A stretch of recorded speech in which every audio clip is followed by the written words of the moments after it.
Hello and welcome to another episode of the Meat Mafia podcast. On today's episode, the Meat Mafia is joined by ultra endurance athlete, coach, and the host of the Human Performance Outliers podcast, Zach Bitter. In 2019, Zach crushed the 100-mile world record with a 6:48-mile pace.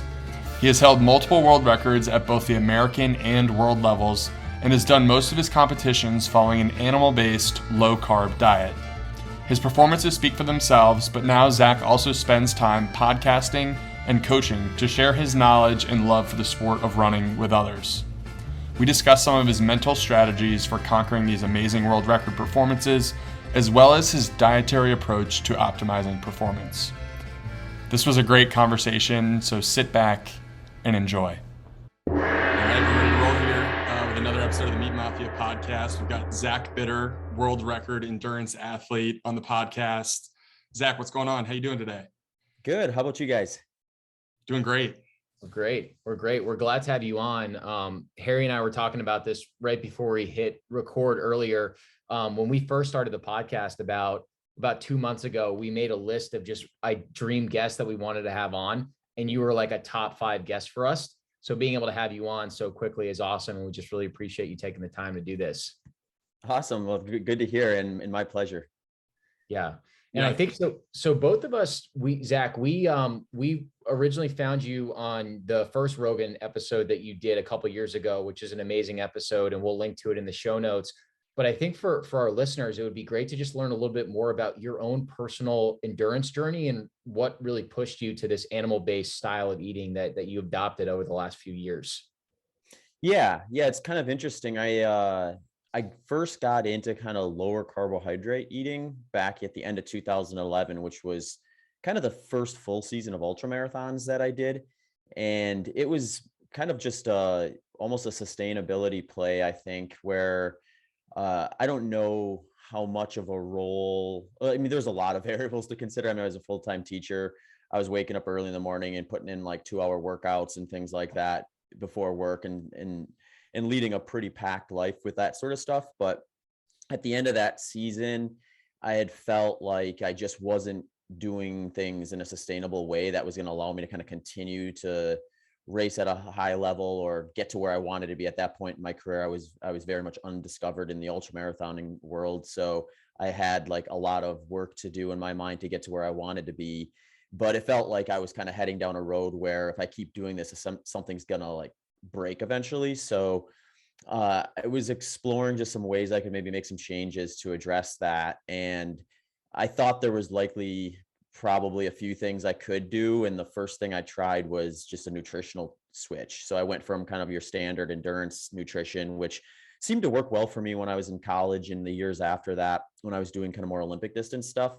Mm-hmm. But it wasn't necessarily working as well for me. And what I mean by that, it wasn't anything like, I think, universal necessarily, but for me personally, it was like, I just had such a wild energy level fluctuation over the course of the day. And that kind of bled into like really volatile sleep patterns. So I'd be like pretty energetic for a workout in the morning. And then I'd have these super like deep dips during the day where I felt like I could just take a nap anywhere. And you would be kind of hit or miss how I'd feel in the afternoon after work and things like that. And then when I go to sleep at night, I'd wake up multiple times, and I found myself like blocking out like 10 hours a night just to try to get 8 hours of sleep, which was super inefficient. And then when I switched to, I actually switched to a lower carb approach just based off of some information I had listened to on a podcast with Dr. Finney and Volek, kind of in the earlier days of this most recent kind of uptick in low carbohydrate nutrition, ketogenic lifestyles and stuff like that. So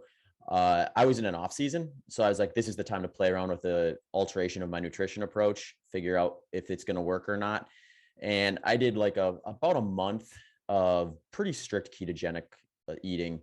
And I was doing and my off seasons aren't like completely off from running usually. Sometimes they are, but usually it's just kind of unstructured, where if I feel like running, I'll run. And if it feels good, I'll keep doing it. If it doesn't, I'll stop and I'll maybe do something else if I'm feeling like being active, but just not running, and just kind of recharge the body and mind and remove myself from feeling like I have to be doing a specific workout at a certain time and having to be peaked at certain things and stuff like that. So what I noticed during that kind of transition phase, I guess, was I'd have days where I felt pretty much normal in the sense that I'd go out for like a run and my pace would feel like it matched the effort I was giving, and I didn't really notice any big difference. And then I'd have days where I was like, I'd dial up a specific intensity that I felt was appropriate, and it would be like a minute or 90 seconds per mile slower. So there was definitely a little bit of a transition where my body was kind of getting used to the fact that I wasn't like foundationally placing carbohydrates there. The weird thing though is like some of the stuff that I was hoping to clear up, that stuff cleared up like right away. That was a quick part of the transition for me anyway. And I'm not sure, maybe that has something to do with just the foundation and endurance sport that I had, where my body probably had pretty good fat oxidation rates relative to the average person just from the training stimulus side of it. And maybe that made that transition into low level intensity stuff, just like day-to-day tasks, pretty manageable without having to like get used to it as much. But I mean, it was like night and day within almost like a week where my energy levels were like pretty steady. I didn't feel like I was having these huge peaks and valleys, and I started sleeping through the night. I actually remember one night I went to bed and I woke up when my alarm went off, and I was just shocked because I was like, usually I would have like 2, 3, 4 experiences of waking up before the alarm clock and trying to fall back asleep before getting kind of rudely interrupted by it. Mm-hmm. And that was, so I was pretty excited about it at that point. I kind of rolled into my next training phase, and I train pretty periodized. I do a lot of foundational kind of like low intensity stuff, but that's just kind of the way that my sport ends up playing out on race day as well. So you're just going to have a lot of that, but I'll do like short intervals, long intervals, tempo runs, and speed work sessions and things like that during certain phases of the training calendar. So figuring out kind of where I needed to deviate from like what you would see at like a strict ketogenic diet protocol for someone who's maybe not doing a lifestyle that I am was kind of the next step. And that took me maybe a year and a half, 2 years to kind of fine tune where I would kind of use carbohydrates strategically in certain areas around higher intensity stuff, higher volume things and stuff like that, where I was just going to be taxing my my glycogen stores a little bit more, and then finding which foods really did just like kind of work well with me that didn't necessarily make me feel like I was not sitting well in my stomach and able to kind of train hard and not feel like eating was like was an obstacle to get past. And then after that, once I kind of figured out the macronutrient ratios that I wanted to target, it was then I was like a little more like free, I guess, to explore how you can kind of structure that stuff. So since then, I've done everything from like mostly plant-based low carb to mostly meat-based low carb and everything in between. And I think I've settled on like, I like a pretty heavy portion of my caloric intake coming from animal products and that sort of stuff. Just a lot of it, I think, is just because those foods tend to digest easily for me, and I can get a huge amount of calories for a relatively small amount of volume, which when you're doing what I'm doing is great, because if I go out for a run in the morning and then need to eat a pretty big meal, I don't want to feel like that's weighing me down all day long. And then into the next workout I have to do, I want to still feel like I'm like kind of relatively light on my feet, or at least not like trying to digest something. And for whatever reason, the fatty meat sources, animal products tend to help me do that. I can eat like a 1,500 calorie meal after my morning workout and kind of roll right into work. And then a few hours later, if I have a second workout or something like that, I can jump right into it without kind of thinking too much about it. Zach, did you find that the plant-based versus more of an animal-based diet was helpful in the recovery aspect as well? Or just was it mostly digestion that you were kind of tinkering with between the two of those? Yeah, it's a good question. I don't know that I noticed a ton on the recovery side, although I was always fairly good about getting enough protein in, which I would imagine is probably the big lever there. I would say digestion was definitely a bigger aspect. I felt a lot better and a lot more consistent with it too. So like when I'm kind of more high calorie, low volume food products, I'll usually like, pretty much every morning wake up, have a cup of coffee, go to the bathroom, and then that's that, and then go about the rest of the day. Whereas with the more plant-based version of it, it was kind of like more like I was always like sort of, if I eat all this stuff, when I'm gonna have to use the bathroom next kind of a mentality, which it's just not super conducive when you're preparing for a race that's going to take you all day long, and you're looking at like efficiencies of how do I get 3 minutes of stoppage in a 12-hour event down to a minute and a half stoppage or something like that. It's like, we're talking about really, really tight margins there. So I think finding an eating pattern for me that allows me to be really predictable with digestion is maybe a little more of a big mover from my lifestyle than it would be if I were just kind of like living a more typical kind of office job, maybe. Yeah. Zach, did you immediately start to see a positive increase in some of your performances, or was there a period of time to go through that fat adaptation to really catch up to your body using fat as a fuel source?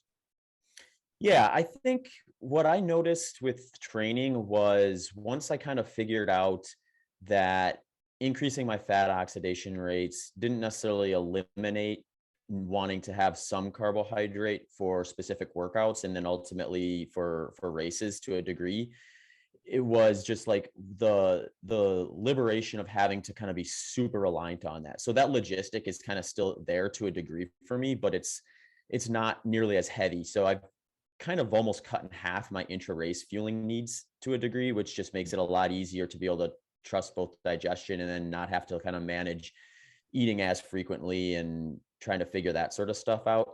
So I think from the performance side of things, it sort of opened up a pathway where I could spend a little more time focusing on other areas of how I was going to manage races and manage workouts and things like that. And with that ease and logistics, like, they helped out with like workout performance and stuff like that.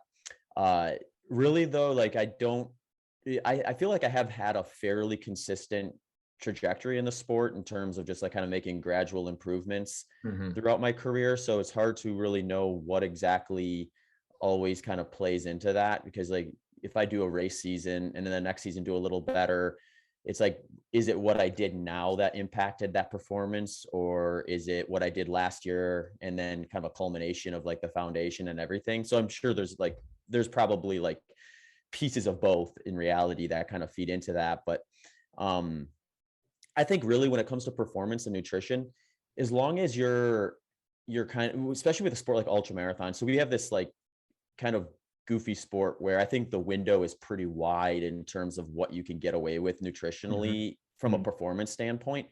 And then it becomes like, one, what are you going to be able to stick to as consistently as you can, or most consistently, to get you where you need to be? So for me, like kind of like a low carbohydrate with heavy emphasis on animal products is a way of eating that I know I can stick to quite easily, and it doesn't feel like work. And I think it's sometimes hard to describe, but like, it's like the mental side of kind of having that ease with that, where you can kind of put it on autopilot versus always having to kind of plan and account for things, has been useful for me, because it does get mentally taxing to kind of put in the training and then ultimately race and stay focused and things like that. So looking for kind of those little smaller advantages at the individual level is where I think the sport kind of gets exciting, since there is maybe a little bit of a bigger window as to what people can get away with and still perform at a high level. I mean, it's funny. I've had, like, when I first got in ultra running, one of the first guys who I was competing with that I got to know a little bit at races was this guy named Michael Arnstein, who followed a fruitarian diet. And it was like, I'm like literally on the opposite side of the spectrum of him now, but it's just funny to kind of see what people do and get away with, or figure out that works for them for however long, and that sort of stuff within a sport as crazy as running 100 miles. Yeah, the spectrum is crazy. Like, we had a friend of ours, Kanza, on the podcast, and he was blowing our mind with some of the stuff that he was doing in terms of nutrition for some of these longer term races. Like, he did a full distance Ironman with 3 hard-boiled eggs as his only nutrition, which I was like, I just did that. Wouldn't even have crossed my mind. I mean, Brett and I ran an Ironman in the fall, and just to think to do that on 3 hard-boiled eggs is just like absolutely insane.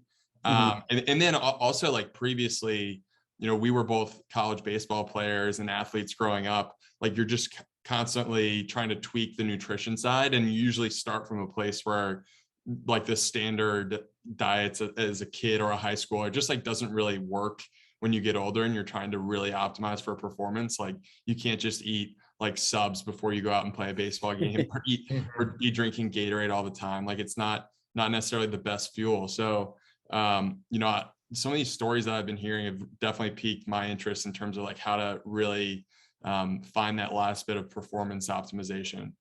Mm-hmm.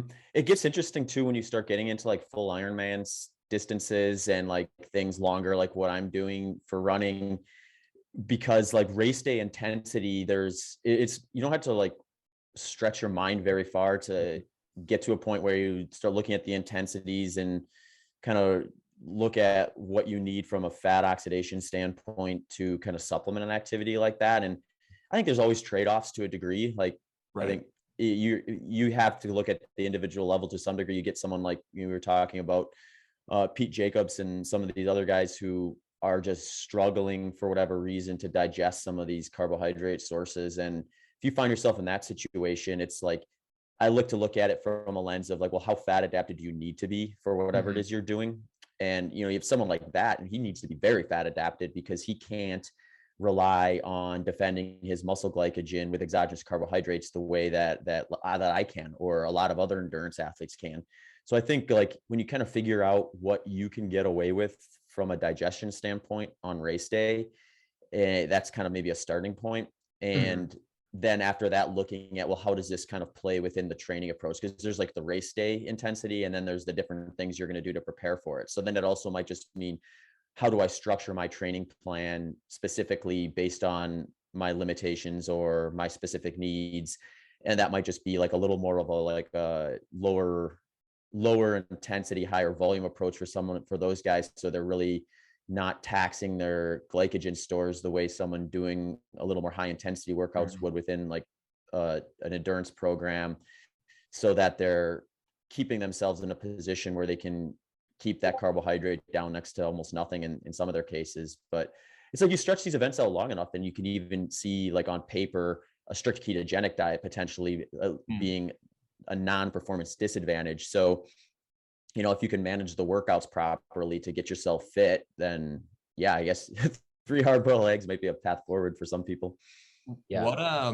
So maybe just taking a little rewind here. So your athletic roots, were you always a runner?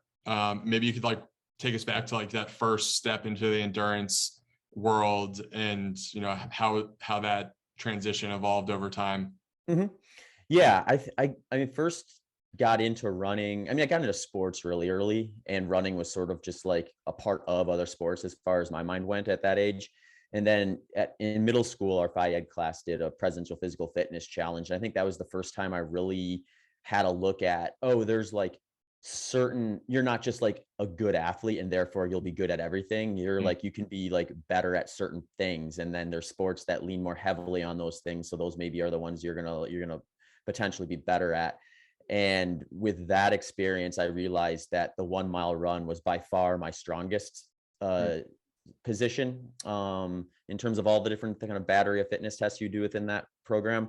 So that got me kind of interested in it. And then when we would do like track and field day, I started to kind of gravitate more towards the longer distance side of things versus the sprints.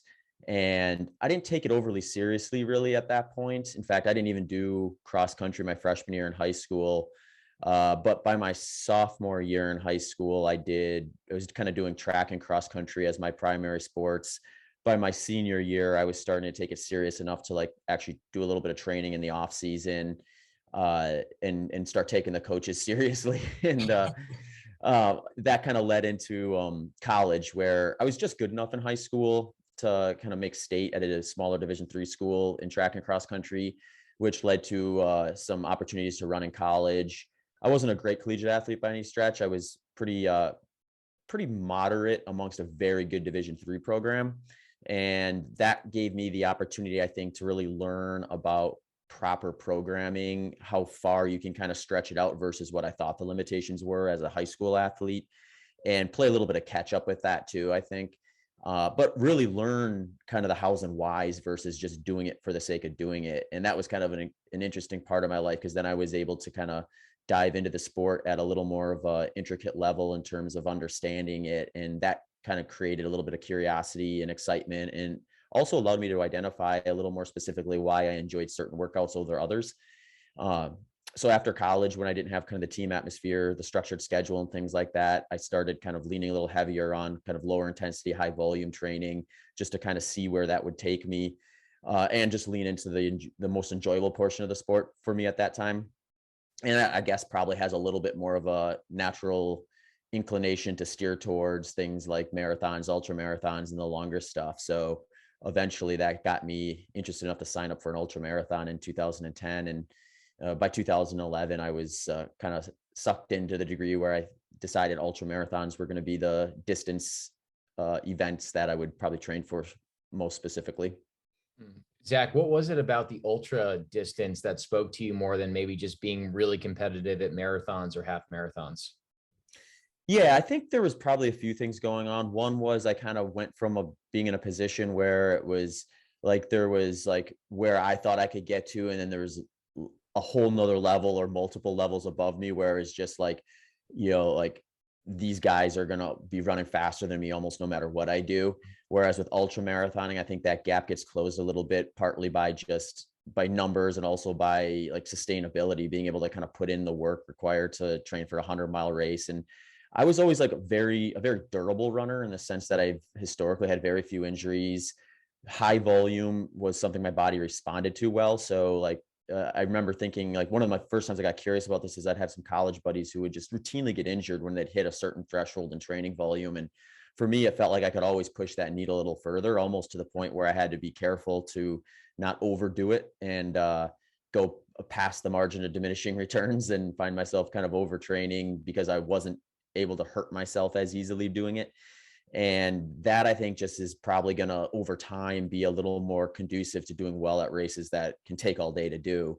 So there was kind of like, I think a curiosity that grew within just having some strengths in that particular side of the sport that maybe helped me close the gap a little bit that I wasn't able to do when there was a little more speed component involved in it. And then it was just something, one of the things I did learn in college was of all the workouts we would do, from short intervals to the long run development stuff that we typically do on Sundays, like that Sunday long run was always the one I looked forward to the most. So when I was thinking about kind of training for races, when I first started doing ultra marathons, there was never really a vision of becoming a professional ultra marathon runner. When I started, it was something that I just assumed was going to be a hobby or a passion of mine that I would do outside of whatever my full-time job would be. At the time it was a teacher. So it was kind of a vehicle to kind of test out where I could push my body from a physical standpoint. It was something I was interested in, curious in, and that kind of, I think, led me to sticking with it. I really think when you pick a sport as an adult, especially, it's like, if you can find something where you really enjoy the process that it takes to get to the race or the event or whatever goal you set, that's the big win, because that's what's going to make it sustainable. If you're finding yourself, or the way I should say it, maybe if I find myself at a point where it's like the only gratification is getting to a race and doing well at that race, that's probably where I have to start reconsidering my priorities. Because like, if you have a bad race and you just spent 4 to 6 months preparing for it, that is a waste of time if your only value is doing well at the race. But if you really enjoy the process and learning what's going to work for you, what's not going to work for you, seeing kind of the progress along the way, understanding that a good training block with a bad race doesn't negate the good training, it can carry over into a future event. All those things, I think, are what makes people stick around versus kind of come in and out of a sport or an activity. So that's kind of what draws me to that, I think, is that that's my activity that I can kind of do that stuff with. And it's also why when I'm talking to people who are kind of curious about it and they're like, well, I would never want to or could never do an ultra marathon, I was like, well, you could, but you may be right that you shouldn't, because if you'd rather do something like powerlifting or ultimate frisbee or something like that, I mean, there's opportunities to can use that. And if you enjoy the process to get ready for those sports better, then why not pick them? Yeah. Speaking of the just the process of a race for you, are there any mental models that you found really work for you when you're in the hurt locker of a 100-mile race? Maybe you're like 65 miles deep. Are there things that you either say to yourself or just models that have really worked for you over time that you developed? There's two that I really lean on pretty heavily, and I'll always be kind of hunting for new ones when I'm out there in the pain cave, so to speak. The one that I lean on a lot is just kind of looking at it as an entire project versus a race. So if you're like, say, 2/3, 3/4 of the way into a 100-mile race, it can feel pretty daunting because you've certainly got enough miles in your legs that you're going to have some low points, but you also have a long enough ways to go where it can be really hard to wrap your mind around that. And if you let that kind of negative self-talk seep in, you'll find yourself in a position where it just gets easier to find an excuse to drop out or slow down. And what I like to do in those is I just ask myself, it's like, are you willing to quit when you've done over 99% of the work? Because if you think of it as like, even a relatively condensed buildup is going to be like 3 to 4 months to a key race. So when I'm on the starting line, before I even take that first step, I'm already 99% of the way there from a holistic approach. And, if I'm going to slow down or give in 2/3 of the way into that race, that means that I'm going to some degree, redirect all that time I spent in that training and stuff like that. And that just makes it a little bit harder, I think, for me to like accept like a slowdown or accept a dropout or something like that when it's not really quite necessary yet. So that one helps a lot, I think, and also just minimizes things. I think a lot of times in these is you find yourself when you start getting negative, you build things up to be much bigger than they actually are. And if you let yourself do that, then you just burn so much mental energy. Eventually you have nothing left to give and you're going to falter to some degree. And if you can spin that the other direction and think like, oh, this is actually like, I'm almost there kind of a mindset, it helps you kind of, I think, redirect your focus towards small goals, which are the big strategy that I think is a win in these things. If you find yourself thinking about the finish line too often in a 100-mile race, you're burning unnecessary mental energy. If you find yourself targeting specific roadblocks, or not roadblocks, but like benchmarks along the way, that's where you can start wrapping your head around stuff and stay positive. It's similar to the training plan. I think like if I start a plan, say in January, and it's targeting something at the end of April, and that first week or two, I can get all the motivation I need just from signing up for that race. But, you get to February, March, you start losing a lot of that motivation from that initial goal. So you need these small goals built into that program so that you're staying motivated, staying excited, and out there for kind of a purpose outside of the race itself, kind of like I was talking about before. So that can be something as simple as, I've got a focus on long intervals right now. I'm going to really get into kind of like the small improvements I might make from one week to the next and use those as my targets. So that's what's going to motivate me. I know those are going to lead to what I need to ultimately do to get ready for the race, but I don't necessarily need to think about that as my primary goal at the time. So you're kind of doing a little bit of living in the moment, which I think feeds into the race itself, where if I'm 70 miles into a 100-miler and I'm thinking about like, I got to focus on getting to mile 75 and really just dialing into that versus getting overwhelmed with the fact that I've got 30 more miles to go. That's a big win in my mind. And that tends to be more productive and finishing faster from my experience. The other one is just kind of shaping your workouts to feed into the mental aspect of the race itself versus just kind of the physical adaptations. So when I get into like the last third of my buildups, I'm usually kind of focusing a lot of my training load on some lower intensity, very long runs, sometimes back-to-back days. When I get to that point, I start using those longer efforts as like visualization practice too, where, if I have, say, a 4-hour long run on the schedule, I'm going to be visualizing what it's like to run the last 4 hours of a 100-mile race. And through that workout, I'm kind of putting myself in that position in my mind. You do that 6, 7, 8 times leading into the race itself. Now, when you get to that point in the race, you don't feel so distant from that. You don't feel like, oh, I'm in this no man's land, or I'm in an area where I haven't been in 6 months, a year, however long it's been since you were 70 miles into a 100-mile race. And I think that really helps too, to kind of have that kind of mental dress rehearsal loaded in from the training, as well as the physical adaptations that you're going to get from those type of workouts.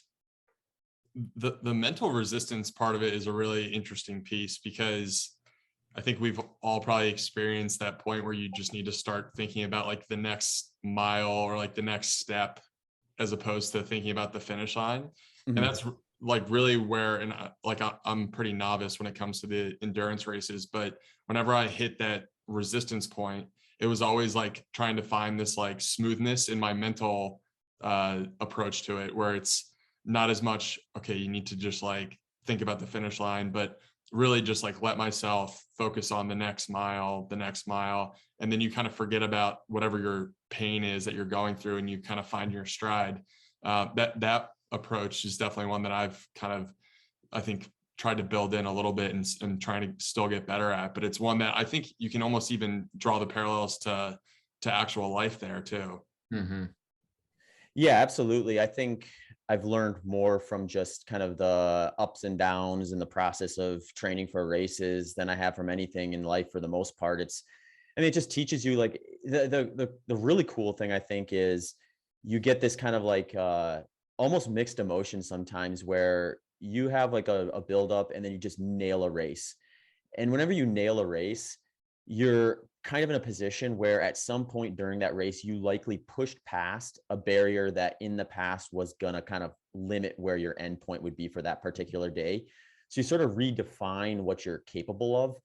And it's both this like incredible breakthrough, but you also have to kind of deal with the side of like, oh, there was like this block that I was dealing with for however long that was, most likely a mental obstacle I needed to get over.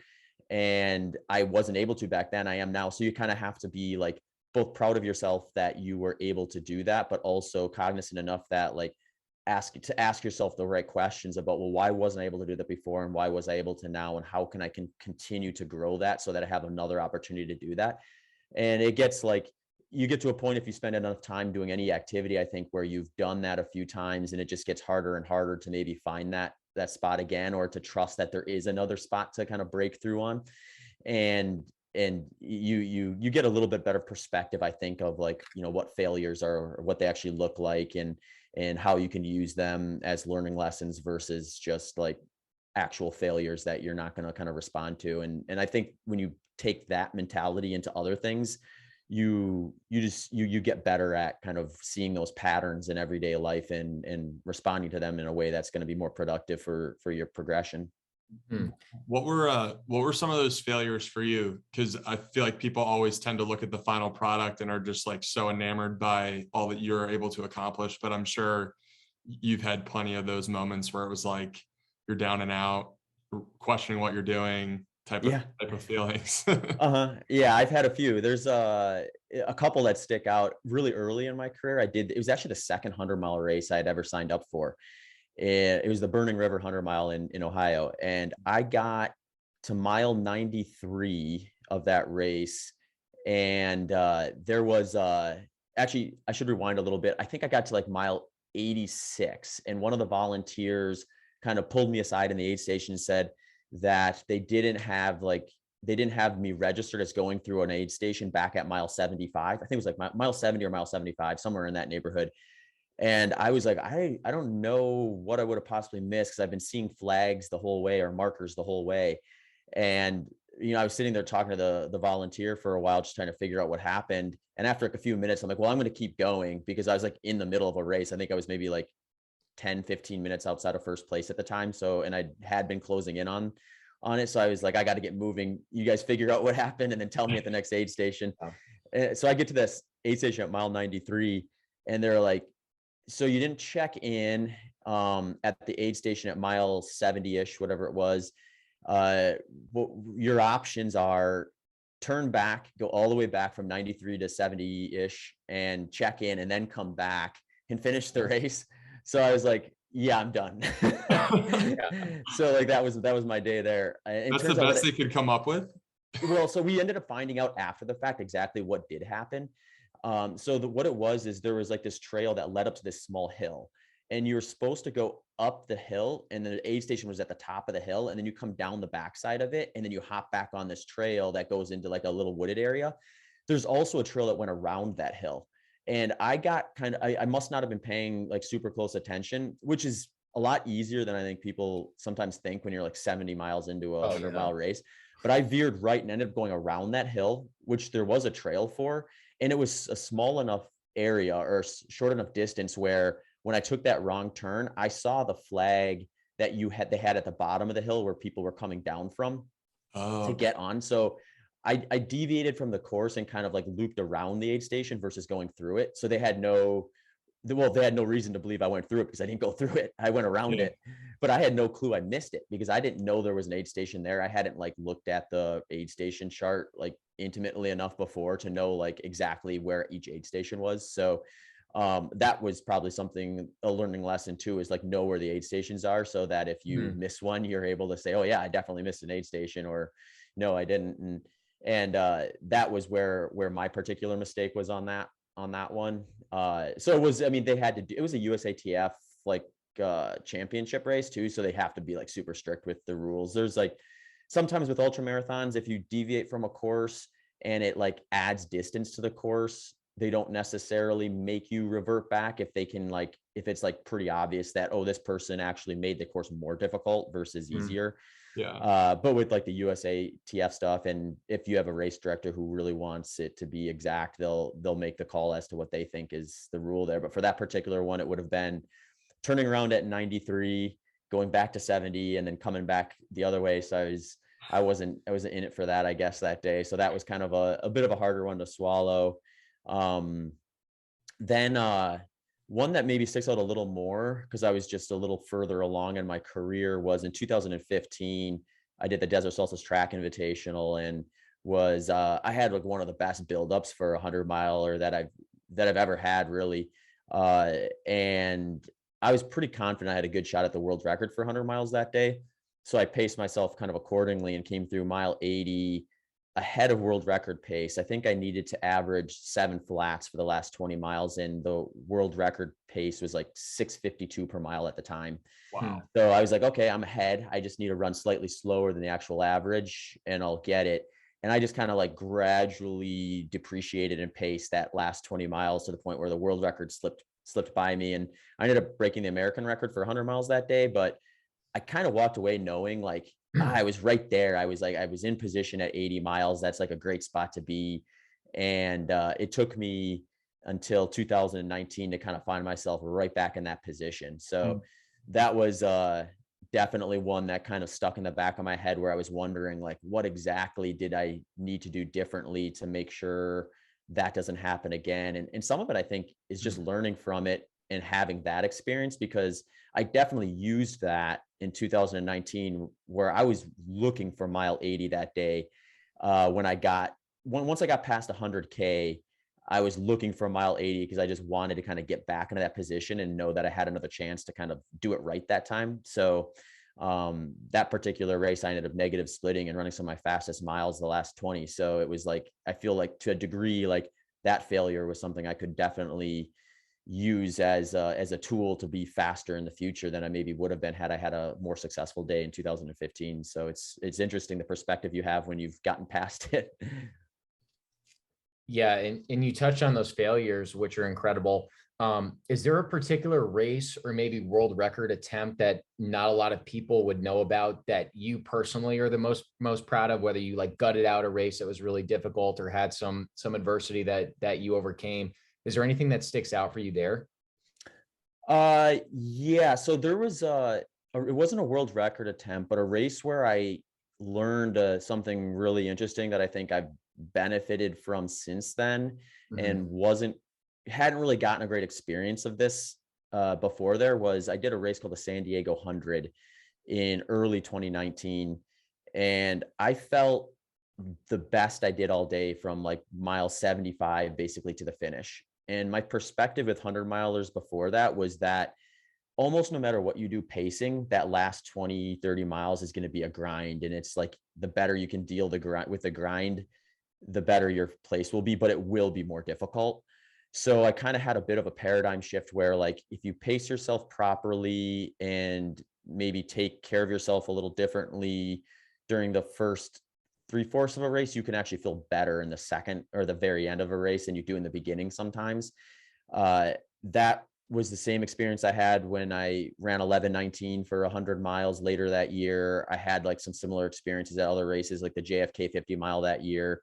And it's just kind of it makes me kind of rethink the way I go about just the early stages of a race. And I think it's something that if I can learn another lesson like that, I'll be very grateful. Put it that way. Yeah. And to that point, Zach, we wanted to tie it back to nutrition too, because we meant to ask this to you. For you, either just racing or in your everyday life, what animal-based products have you found work best for your body in particular? Yeah, I've played around with a lot of variants here. Like when I first got interested in kind of trying it out was when I was co-hosting my podcast with Dr. Sean Baker. He's obviously like big into the red meat and salt water kind of side of things. And so I started out primarily leaning into that as like the firm baseline of it. And I mean, I did that for a big chunk of 2019. So it was certainly working well for me at the time. I've always been, from a performance standpoint, I've always been maybe a little more convinced that it's like finding your own personal macronutrient ranges and then finding what works for you within that. And I probably have a little bit more variance than most folks in the animal-based kind of community in terms of what options I can technically get away with or I feel okay with. So for me, I just started experimenting with like a little more variety after I'd spent a good chunk of that year kind of mostly with like red meat stuff and introduced things like a lot more eggs, some like fermented dairies and hard cheeses, like more fish and things like that too. But I certainly still eat a fair bit of red meat and things like that. So it makes up a big component of that. But just kind of like being a little more inclusive with all the options, introducing a few more organ meats and things like that. That sort of stuff, and just playing around with a little more diversity from the animal side of food things. And then it's just kind of like, after that, I find like, what carbohydrate sources am I going to be able to like use for glycogen defense that sit well in my stomach and feel good? And historically, I would probably lean more heavily towards like tubers and things like that. But since I've been playing around with the more animal-based stuff, I've been doing probably more, just as much fruit as that. And that I think I do pretty well with fruits when I'm looking to get a little more carbohydrate than I would at like, rest days or off seasons and things like that. I still think I'm still probably more from a preference standpoint lean towards red meat for whatever reason. It's just there's something about like grilling a steak, I guess. That's good. But I definitely love eggs. I'll do a pretty simple dish that's just like eggs that I'll blend up with some like full fat dairy, scramble it, and then put like some shredded cheddar cheese and maybe a little bit of salsa mixed in. And that one always hits the spot, I think, after a hard workout. But yeah, I think if I had to pick one product on the animal side, it'd probably still be red meat. And Zach, how about like race day nutrition? Because that's something that Brett and I have always just been juggling, trying to figure out like what's best. And I feel like I always get out on the course and either like run out of like the stuff that I love and then start eating some stuff that like I normally wouldn't. So I'm curious, is there like a specific approach that you take to the in-race nutrition that works best for you? Yeah, it's a good question, because you don't want to do all the work and then kind of have your, not your fitness, but something that you ate cause a detraction from your finishing time. What I like to do is like when I get into that last third of my training block, I'm starting to do a lot more of those long runs, and if I'm confident, and sometimes I'll just get tested and then I can be a little more concrete with it. But like, are my fat oxidation rates where I want them to be? If they are, then I start focusing on like, well, what am I going to do during the race itself, and start practicing that in the long runs, just to confirm that it is going to be something that keeps working for me. And usually for me, the step one is kind of figuring how much do I think I need or can get away with. So for me, based on my fat oxidation rates at my best pace for 100 miles, I'm looking at probably needing somewhere between 30 to 35 grams of carbohydrate per hour. That's going to like offset the variance of maybe 10 to 20% of my oxidation coming from glycogen or exogenous carbohydrates, based on the fat oxidation tests I've had.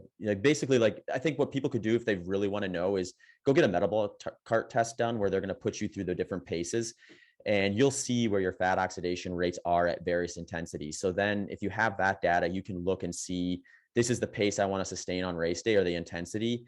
This is what the data shows I'm burning from fat to carbohydrate. And then ask yourself, can I actually consume that amount without having a digestive issue? If the answer is yes, you can probably just start practicing that. If the answer is no, you might have to do some stuff to increase your fat oxidation rates further so you don't have to eat as much. So that's where the individual component is going to be. And, for me, I know from historical experience, I can push up to around 40 grams per hour and have a very low likelihood of having that cause a digestive issue. For those wondering, most folks in endurance events are going to be advised to go closer to like 50 to 70 grams per hour if they're following a moderate carbohydrate diet, doing single day ultra marathons. So my fat oxidation rates are definitely putting me in a position where I need less than what that would be, which makes sense because I'm not following a moderate carbohydrate diet. But I'm probably peaking at maybe 30% of my intake from carbohydrates on like a few days out of the year when it's like a really big buildup for stuff. But more often than not, I'm probably closer to 10-15%. And it's so with that, I just kind of play around with what stuff is going to work for me personally.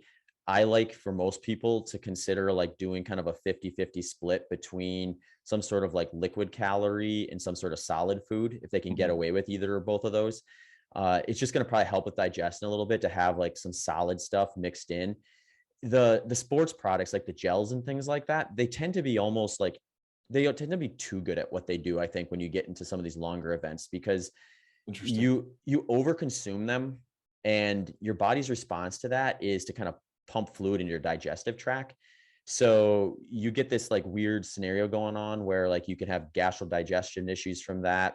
And then you can also have a situation where your body's pulling fluid into your digestive tract that it could be using for other things like cooling, keeping your muscles functioning and things like that, blood volume, all that stuff. So you get yourself in a tricky situation, I think, if you overshoot some of those more engineered fuel sources, and having a solid food option is just going to help balance that out a little bit. It'll kind of slow that process down somewhat, so your body's not as reliant on like other ways to kind of do it. So for me, I use a product called S Fuels Race Plus. That's it's got mostly carbohydrate, but a little bit of fat and protein, which is going to also help with the digestion a little bit. And then I'm going to mix that with something that's got like a different texture, different flavor. So something a little more salty or savory on race day. So I've done well with like sourdough bread, and salty crackers and things like that are pretty simple, pretty bland, but still crunchy, salty, a little more savory. Or like I'll do like rice balls cooked in bacon grease or something like that, and then add some salt to it. Those have all sat all right in my stomach as long as I'm not kind of pushing too much past, say, like 40 grams per hour. So that's what's worked for me. I've had a lot of other folks who they try to stick a little closer to kind of like fruits, honey, and things like that, because those are going to just maybe be something that is in their diet a little more consistently if they have access to it on race day. Not a bad idea. Usually I just tell like what I tell folks is try it out before you race with it if you can, because that's where you're rolling the dice, I think, a lot of times if you're using something for the first time on race day. Zach, do you think that fueling strategy would also be applicable to something like a marathon? Because I think I remember a podcast that I was listening to where you were saying how in some ways a marathon could almost be harder than an ultra, because you have to be so particular with the timing of your fuel. And it's like just long enough where you have to make sure you're fueling enough, but you don't want to overdo it. Like there's just a much smaller window. So I was just curious if you think that this animal-based style of eating could be applied to something like a marathon or a shorter distance as well. Yeah, it's a good question. I think like the marathon, you almost have to look at it through the lens of time versus distance. So you have this situation where we look at the marathon, which is 26.2 miles. You look at the world-class male runners, they're running low 2 hours for that. Now you take like the average marathon finishers, probably closer to 4 hours. So those are completely different events at that point. They're in a completely different intensity. You have someone who's a professional marathoner, and they're like literally building their entire day, week, months leading to the race around that particular event. So they're in this situation where the training they're doing is going to be so specific. Their lifestyle is going to be so specific to the intensity that they are going to be doing on race day, that they push an intensity that the average endurance athlete can maybe sustain for 45 to 60 minutes, up to almost 2 hours. When you look at just like, if you look at like your lactate threshold, which is just like an intensity an intensity. Average person can do that for 45 to 60 minutes. These elite marathoners are getting up to like 90, I think it's about 94% of that on race day for 2 hours. So it's like, it's almost like you create this machine that is so different from the average person that unless you can kind of replicate what they're doing, there's a lot of variables that aren't going to necessarily match up with the average person who's got an actual like 9 to 5 job, a family, a bunch of other, not that all professional marathoners don't have like, families and things like that, but they're just going to be a little more narrowly focused on that goal versus the average person training for a marathon. And then you take the intensity part down. So now you have someone who at that same intensity can maybe do it for about half the time, and they're going to be running twice as long. It's just a different set of things. They have a different set of variables. They have a different intensity. It's basically a different event. So it becomes an apples orange comparison. So I think when you look at like, if you have the talent to, and the lifestyle and the opportunities to be a world-class Olympic marathoner, you're probably gonna have to follow some form of a high carbohydrate diet, because like it just ends up being a scenario where it's so oxygen expensive. When you adapt your body that way, you need to be looking at things that are going to be faster acting than the steps it's going to take to metabolize fat. So like the high fat oxidation rates may actually work against you in a race like that versus something that is a little bit longer, where you want those high fat oxidation rates because it's going to be a more reliable fuel source. It's going to be something you can stay on top of. And the other thing is like you get to a 2-hour time trial, essentially. If you have like relatively high glycogen stores, you don't have to fuel a tremendous amount because it's only 2 hours. So you also eliminate to a degree, like a digestive issue being a big problem. You get into ultra marathons and it's like greater than 50% of participants report some sort of gastrointestinal issue during that event. So it gets to be kind of like a little bit goofy like that. So if you take someone who, like we just picked a random person who is just kind of running for fun and maybe picking events and stuff like that. And for them, like they enjoy the lifestyle of like kind of animal-based eating. They're able to find something they can fuel with to defend glycogen to at least a small degree. They very well may run a faster marathon than they ever have following that sort of a program versus what you probably see in like your kind of run-of-the-mill like marathon nutrition plan strategy that you would find. Because for whatever reason with their variables, it was easier for them to stick to that plan. It kept them consistent.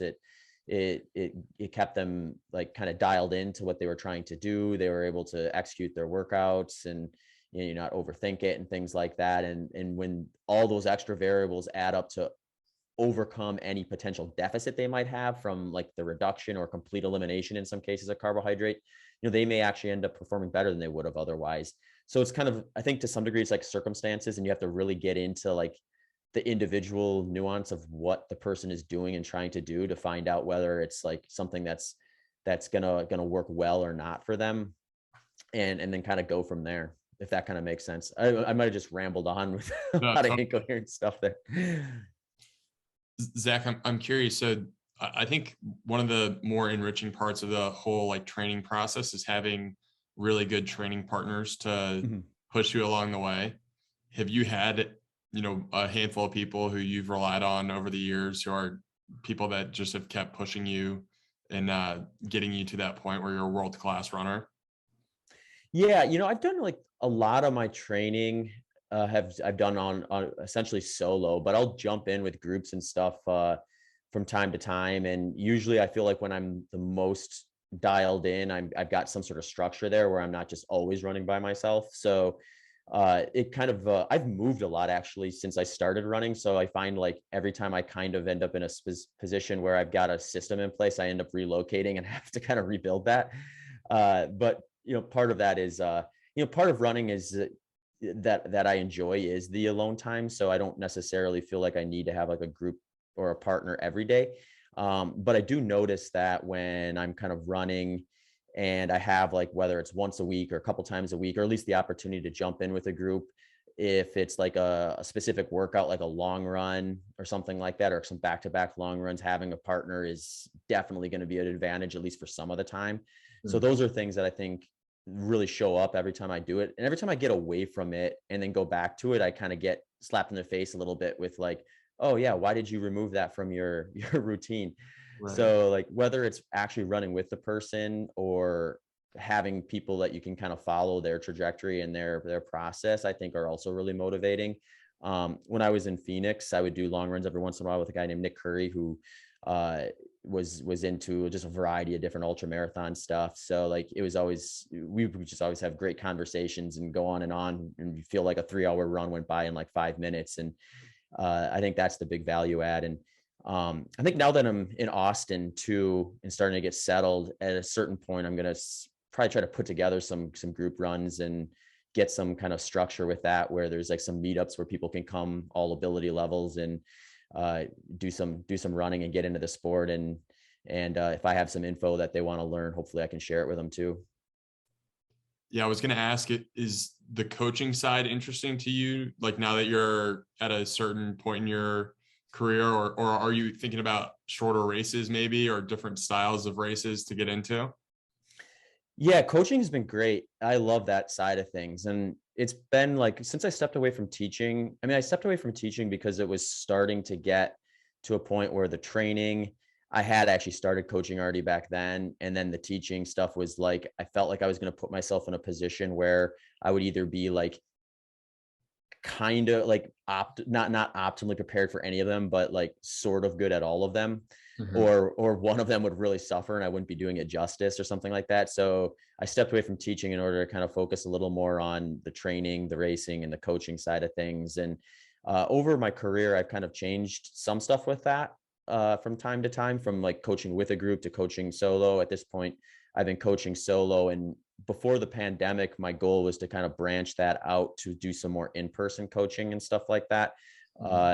And then that kind of got squashed with the pandemic, and I didn't relaunch that initiative yet. And then moving to Austin meant now I'm going to rebuild that structure of how that would maybe look here versus what it would look like in Phoenix when I originally was going to kind of do that.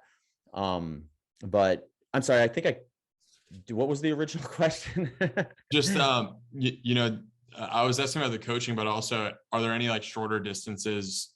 Or like even like, triathlon stuff or anything like that appeals to you? Yeah. That's another thing that I love to do. And I just never do as much of it as I'd like to, where I doubt I will probably switch directions and say, okay, I'm going to spend half a year trying to peak for like a 10K or half marathon or something like that. But I love doing those events as like high quality workouts. So like, again, before the pandemic, I was in a pretty good routine for a couple of years where when I would build up to say like 100-mile race, I would do like some half marathons, maybe a marathon, and use them as kind of like fitness gauges, high quality workouts and stuff like that. And I love it because it helps you get a higher quality workout oftentimes, but it also kind of helps you kind of remind yourself of like, what do I do the days before a race, the night of a race to get to sleep and settle down? And then what do I eat the morning of? And how do I navigate starting lines and aid stations and all these things that are hard to practice outside of race settings? So those are kind of, good reasons I think to get back into that. And I think I probably will start now that we're settled in Austin to pick some local shorter stuff to jump into from time to time. I think people would be really interested being able to just like meet up with you at Lady Bird and hit some group runs. And I think that you would be able to offer a ton of value to people. I know Harry and I would be included, the first two in line that would love to hit a little group run with you for sure. Yeah, we should set it up. We can do like some meaty miles or something like that. Yeah, I love it. Yeah, find like an outdoor grill and break the workout with a ribeye or something would be awesome. Yeah, there you go. No, we should set it up. It'd be fun. Zach, something I really just quickly wanted to ask you, with you setting the 100-mile, it was a 100-mile world record on a treadmill, correct? Yeah. So that was, when was that? That was during the pandemic. I had a 100-mile race I was training for in April, and it got canceled after I was probably like 4/5 of the way through the training block. So I was like, how do I kind of repurpose this fitness into something I can actually do? And the treadmill world record was, I mean, I guess it was probably an unofficial world record technically, because I think I didn't submit it to like Guinness or anything like that, but you're technically supposed to have it open to public where people can come in and watch, which we couldn't do during the pandemic. So I wasn't even able to check that box that I wanted to, but I'm friends with Dave Proctor, the guy who had the official world record before that. And I think he ran like 12:27, if I remember right. And his was all official. I think he did it at like a big expo. So they had like, a lot of, I mean, there was going to be people there no matter they liked it or not. So he had all the boxes checked. So I think on paper, I think he still has the actual world record. And since I did it, another guy, Tager Van Eaton, ran under 12 hours on a treadmill. I'm not sure if he checked all the boxes and submitted it or not. It's weird because it takes sometimes like years. When I broke the world record for 12 hours in 2013, I think it was like 3 years later that it became official. So, wow. Yeah. You're already breaking new records after that. Yeah. Well, the funny thing is, I think I was teaching when I broke the 12-hour world record, and I was still teaching. I wasn't teaching. I was teaching when I broke the American record for 100 miles and the world record for 12 hours. And then I went to a race in 2015 where I broke the American record for 100 miles. And after that, I think Guinness like certified and reported my previous one. So then I was like, I think it was like one of my former students was like, "Oh, I saw you in Guinness. It was like your race in 2013." I remember thinking like, "Oh, wow, I wonder if they're going to catch up and figure out the rest of it." But yeah, no, it's funny stuff. But I think like if you're there just to chase records, you end up in a situation where like you're probably eventually going to be disappointed in some shape or form. So kind of like I said in the beginning, it's like, it's cool to be able to like say, yeah, I've broken a world record before, and I certainly will kind of enjoy being able to have done that. But ultimately, I think you got to be able to look back and be happy that you were able to participate in all aspects of the preparation and things like that in order to make it really fulfilling. Mm-hmm. Do you, Zach, do you find the treadmill to actually be a helpful training tool for people? I'm just curious, like your split on treadmill versus outdoor running and how you feel like for the average endurance athlete that's listening to this. I feel like there's a lot of misconceptions around treadmill running. Yeah. I like the treadmill for certain purposes. I'll say this though, like I like it better for speed workouts because the hardest part about, and maybe this is just like an indication of just like where I need to use it to improve some weaknesses, but like the treadmill has this weird psychological effect where it's like reverse from running, where when you're out there running, you're kind of in control. You're making these like super micro adjustments, even if you're like splitting real consistently. Like let's say you went out and did a 10-mile run and you hit 7-minute miles on the head every time for all 10 of those miles. If you looked at the data, like if you zoomed way in, you'd see these tiny little micro adjustments of you being like slightly under or slightly above 7. And that all averaged out. Whereas when you're on the treadmill, you set that thing to 7-minute mile pace. You're going exactly 7-minute mile pace every step. And it feels like the machine's telling you what to do versus you kind of deciding. And you get in this weird, or at least I do, you get in this like weird, like psychological battle with yourself where you feel like it's telling you what to do and you don't want to listen to it. So you just want to get off. Yeah. So then I do like a speed workout on there that kind of breaks that up a little bit. Cause then you're doing like, you're doing a short warm up, then you're hitting something fast, then you're doing like a recovery jog and then another, short interval or something like that. And it kind of breaks it up and makes it feel like you're more in control of it. So the thing I was doing on the treadmill that for that 100-mile, that was way different than what I would do for like even a track, was I was changing the pace really frequently, especially near the end, where I would go like I would do a mile where I would start at like below the average I wanted to hit and end faster than the average I wanted to hit. And like every 10th of a mile, I would just increase pace a little bit. So I felt like I was a little more in control of it than I would if I had just set a specific pace and just grinded.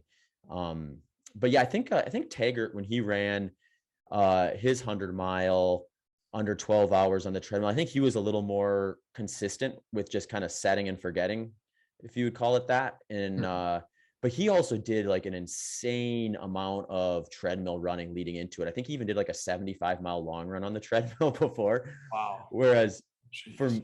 for mine, I decided to do it probably like, I'd have to look back, but it's like maybe 5 or 6 weeks before. So I had enough time to do like a few like long runs on the treadmill and some training, but probably not enough to really dive into like the mental approach that I would need to be strong enough to stay on that thing a little bit more frequently than I ended up doing. So if there were a time where if I would do it again, it would be probably with a buildup where I could kind of spend a little more time figuring those things out. And I would definitely do it like in a big convention hall versus like a little room, because it was like we had our thermostat turned down as low as we could get it. And I had a portable air conditioner in that room and fans going. And it was still like, felt like it was getting like super steamy in there. Cause you kind of create this like weird little like body heat microclimate around yourself. And since you're in the same spot, it just kind of like lingers on you versus you kind of running away with it and creating a little bit of an airstream by pushing through. So there's a lot of weird little things with the treadmill that makes it different enough where if you're on there for 100 miles, you really start to notice them that you wouldn't maybe think about unless you're on there for quite a while. Zach, before we go, we've got to ask, what was your experience like on Joe Rogan? Was that sort of a euphoric moment for you getting to that point? Yeah. I've always been interested in podcasts. So like when I got into ultra running, one of the things I did to kind of justify the amount of time I was spending out there was I started listening to podcasts.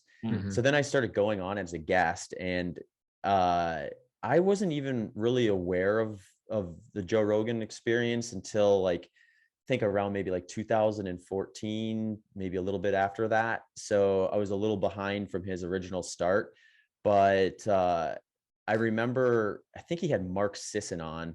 And it was when Joe was first kind of introduced to like a low carbohydrate diet and was getting curious about it and was playing around with it himself. So he had Mark on to talk about his primal endurance stuff. And Joe was like, well, what about athletes? Are there any like athletes that are using this sort of a nutrition plan? And Mark had mentioned me. So Joe started following me after that. And I remember like thinking, why is Joe following me? Like, how does he even know who I am? And then I had a friend that I hadn't, a friend from middle school that I hadn't seen in over a decade send me a note on like social media saying like, dude, Joe Rogan was talking about you. So I like went and listened to that podcast. And then as Joe is kind of like playing around with it, I sent him a note one day, just like letting him know that like that there was some, I mean, I've made all the mistakes essentially at this point. So like watching someone do it for the first time is always kind of entertaining and informational to me, because it's like seeing these areas where how did they make that work that I wasn't able to, or if they keep doing that, this is the next hurdle they're going to hit type of you have a little bit of hindsight when you've done it before and worked with some other people on it. So watching Joe kind of talk about that on his podcast, I sent him a note with just saying like, hey, there's a couple things that you maybe want to think about if you ever want to chat. I wasn't necessarily thinking he was going to invite me on the podcast. I thought he'd just ask a couple questions. And then he just asked me when I was going to be in LA next. And I told him whenever he's available. Yeah. So that was when I first met him. And then I went back on in 2019 after running 11:19 for 100 miles. So it was kind of fun to go back on and chat with him about that and talk about some regenerative agriculture and stuff like that. So yeah, it was a blast to meet him. I mean, he's everyone always wants to know, like, is he like he is on the show? And it's like, from what I can tell, he's just being himself and hitting record for 3 hours every other day. So it's kind of a cool thing it's a cool like social thing. Cause like, you don't really like, I mean, you never have that in history, really. It's like, it's actual reality TV when the person is actually being who they are. And you know, we've had fake reality TV before, kind of podcasts. And now, I mean, we still have a lot of probably fake stuff on podcasts, but then you get guys like Joe, who I think are actually just kind of carrying conversations and trying to learn and make the mistakes live. So it's kind of an interesting thing to watch. Yeah. The platform that he's given to a lot of people too, right? It's like, that's how I initially discovered you, was on the Rogan podcast. And then that's also how I found Dr. Baker for the first time, talking about this carnivore diet. And then there's all these people with Crohn's and colitis that are starting to incorporate a carnivore diet and healing themselves of autoimmune issues. And it all stems from being back on that podcast. So it's so cool when you use the internet the right way, just the leverage and the value that it can create. Yeah, no doubt. I think, it reminds me. So when I was teaching, I was dual certified. I could teach regular education. My primary certifications were in social studies. So like all of the history, geography, psychology, economics, all that stuff. And then I also had a certification for special education, which was like a range from like gifted and talented all the way to like learning disabilities, emotional behavior disabilities, cognitive disabilities. So you saw like such a wide spectrum of different like needs and preferences when you were working with like basically for every end of the spectrum with that stuff. And I think one thing I learned that I use like continuously that I'll always be grateful for is like, it doesn't really like you have like these different approaches that look polar opposite to what like the standard recommendations would indicate are going to be worthwhile. There's always going to be a percentage of the population who that doesn't work for. And there's going to be a percentage of the population where like some things are going to work really well that seem backwards at first sight. And I think like the carnivore diet, if nothing else, is that like it's, there's people, like you said, people have these issues that are just essentially like incurable or if not incurable, very difficult to do without like leaning into something different. And they need options too. Like, just like, so if someone does well on a standard American diet or like the food guidelines, more power to them. But there's only always going to be a certain percentage of people that are going to be able to do that for one reason or the other, whether it be their ability to adhere to it, sustain it, or with someone with like an autoimmune issue, physically actually able to do it. And I think like when we see all these different dietary approaches out there, I think it can be easy to say like, oh, this one sucks or this one's better than that one, and getting all these arguments about it. In reality, I think it's like, let's give people options that they can figure out or have access to, and then let them play around with it and find which one's going to work best for them. And if that happens to be, like a carnivore diet or a vegan diet or standard American diet, great. So, yeah, I like options, more tools in the toolbox, so to speak. Yeah, and you got to experiment a little bit. I mean, even people who are not suffering from autoimmune diseases or whatever it is, like the experimentation aspect of just, even if you're not an athlete, just trying to figure out better ways to sustain your energy throughout the day without having to rely on the sugar cravings or too many cups of coffee, whatever it is. I think it's so valuable for even people who are just, working a day job. Yeah. Yeah. And I think there's such a lifestyle component to it where, I found myself like kind of laughing a bit to myself when the debate with like time restricted feeding and like whether it's beneficial or not. And it's like all the, the headlines and things that pop up on social media about, time restricted feeding is no better than calorie restriction or no better than this, no better than that. It's like, I don't even care anymore. Like what is on paper better or worse for the most part. I think it's like, you really do, when it comes to food, find something that is going to work well for your lifestyle that you can stick to. And that's going to be something you can continue to stick to at a successful enough rate where you see the progress you want to see. And if you're able to do that, that's going to be the biggest win. And if you have to make minor adjustments based on like things like, deficiencies or, blood panels that say this is off, and maybe you make some tweaks and adjustments as you can there. But I think like a big starting point win is getting that approach that works for you. So if you're the type of person who, if you wake up in the morning, have a cup of black coffee and you're super productive for 6 or 7 hours before you eat your first meal of the day, great. If it works for you, then why would I try to get in the way from you from doing it? Yeah. We've kind of lost this intuitive approach to food. In a lot of ways. So last thing, Zach. So we've got Dr. Baker coming on the podcast, I think next Friday. Are we going to get him to do an ultra marathon or what? I would pay to do that. He'll be a tough sell, I think. But it's funny because when we used to co-host together, it was like I think he had just started the carnivore stuff. He had been more kind of just ketogenic low carb before that. And it was funny because like the reason we paired up is because we both were lower carb, but he's like literally twice as big as I am, like almost literally. So I was like, this is cool because like I'm like so far to one end of the spectrum from a workout standpoint compared to him. His stuff is, I mean, I think he's branched out a little bit since then, but a lot of his stuff is like really short, like 1 minute, super high intensity, and mine's like all day long. So here we have like a similar eating pattern, but two very different ends of the spectrum.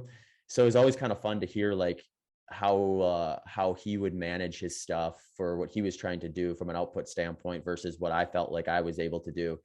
Yeah, I don't think you'll get him to do an ultra marathon. He pushed out his to do some longer concept 2 for a while, and I know he's doing some jujitsu now, so I would be curious. I would ask him about how like the jujitsu's changed, if anything, just the way he's kind of goes about his fitness and things like that, because I feel like that gets him a little closer to what I'm doing versus what he has historically. And I'd be curious what that's done to kind of change the way he's fueling, or if he's changed like his fat protein content at all for that or anything. Yeah, he's one of the few guys that seems like has really stayed tried and true to the carnivore approach, 2 to 3 ribeyes a day or ground beef or whatever it is, where a lot of people have incorporated fruit or honey or other things like that. I think I know Rob Wolf is a big jujitsu guy, and I think he even mentioned just with the type of high intensity training that jujitsu is, I think he takes like some type of liquid glucose or something like that just around his training sessions, right? So it'd be interesting to see if Sean feels fine just doing the ribeyes or if he needs some carbs. I'd be curious. Yeah, it gets interesting because like he eats so much that there's this component of like he's not under eating, which I think is a lot of times where some of these diets fail, is you get a person who's like they're following the diet but they're not consuming enough, and then they feel like shit because they're not eating enough. And it's like Sean's eating enough, but he's eating so much that like the protein content even with a ribeye is got to be quite high. So I wonder if like he's gotten so efficient with like gluconeogenesis that he can check a few more boxes maybe than Rob does and not need that. And there's also like I think like a lot of these things can work beautifully up until like you want to kind of like maximize that last 1%. So if you're just like a little more like into it for the experience and you're not going to try to like compete at a world stage age group level type of thing, like do you really need to go from 99% to 100% and compromise the lifestyle that you enjoy or prefer and feel best on? It's like probably not, unless you decide to do like, become a professional athlete or some sort of thing like that. Yeah. My experience on the jiu-jitsu mats was that most people who were trying a low carb diet, they would always supplement with some sort of honey when it came to try to actually optimize performance, because they would quickly realize after like a few rolls that you can't just be out there. Like it's such a high output, strenuous workout that you need some sort of carbohydrates when you're doing that. But I mean, if you're like Sean, I'm sure he's figured out something that works, just to the way that he eats. Yeah. It gets interesting when you get those sports like that, where it's either like really hard, short bursts, but you have enough kind of like recovery time in between matches or something to kind of like settle down and do it again, where you end up having a fairly high volume of output alongside a fairly high intensity. And this is kind of like where I mean, this kind of goes back to that marathon question you asked before. That's kind of like the marathon, where you're adapting your body so well to be able to push a relatively high intensity compared to like your aerobic threshold for 2 hours. And it's just, you end up having this like weird, like physiological gray area for what I think the human body was really intended to maximize its potential at. And you end up having to do a bunch of things that you would maybe not otherwise do, or don't necessarily fit well with the average person's lifestyle. But Sean will be a fun conversation for you guys, no doubt. Yeah, we can't wait. It'll be a good one. Brett, anything else for Zach today? This has been a great conversation. Yeah, it's been amazing. I think Zach, just what's the best way for people to find you and connect with you online? Yeah, so I try to link everything through my website at zachbitter.com with like social media channels, podcast links and details and that sort of stuff. I'm most active on Instagram, which is just at zachbitter, and then Twitter. I'm starting to get a little more active on there, but it's at zbitter. Sweet. We'll link all that in the show notes and make sure our listeners are tuned into what you're doing. Any races coming up this year? Yeah, so I think I'm going to do a 24-hour in June is kind of going to be, I've been doing some local races around here in Texas. There's actually a couple really kind of good ultra marathon race organizations here. Like one of my friends actually just purchased one of them. So I've been trying to get out and check out a couple of those. I did the Speed Project earlier this year, which is this cool event where you have a 6-person relay from LA to Las Vegas. It's like just under 300 miles. And you can structure the intervals of however you want, but you have 6 people rotating in and out. So I did that. I did kind of a couple lower key events, J&J trail race, kind of down near San Antonio. And then I did Brazos 50K a few weeks ago. That's just, I think, about 3 hours east of here. And then I'll be doing that 24-hour in June. I might try to jump in one other kind of event as like a high quality long run before that 24-hour, but that'll be the one I'm trying to peak for. Nice. We watched one of our buddies he was going for 100 in January or February. And the course was 1.5 miles just up and back. Yeah. It was like the coldest day too. So we showed up. We were hoping it was just going to be like a mild day. He was, 50 degrees out. It was like 30 degrees. Oh. And the kid's going for his first 100 and he was crushing it. It's just like, the course, between the course and the weather, we were just sitting there shaking our heads in the car like, man, he is a trooper out there. Just on some like Texas farm, no medical attention. Just, it was grind it out. Yeah. Did you know I think they do a 100-miler around Town Lake now. Like, really? It must be about 10 loops or thereabouts. Yeah. So someone had told me that, and I've run around there a few times since being in town, and it's like, that'd be kind of a fun one to do. Yeah. Well, we'll definitely have to link for a run at some point. That would be great to actually meet you in person too, especially with Harry being based there now. Yeah. Yeah. We'll set it up. Awesome. Awesome. Well, thanks so much, Zach. It was so great talking to you, and looking forward to doing this again soon. Really appreciate it. Perfect. Yeah. Likewise. Take care, guys. Thanks, Zach. Bye.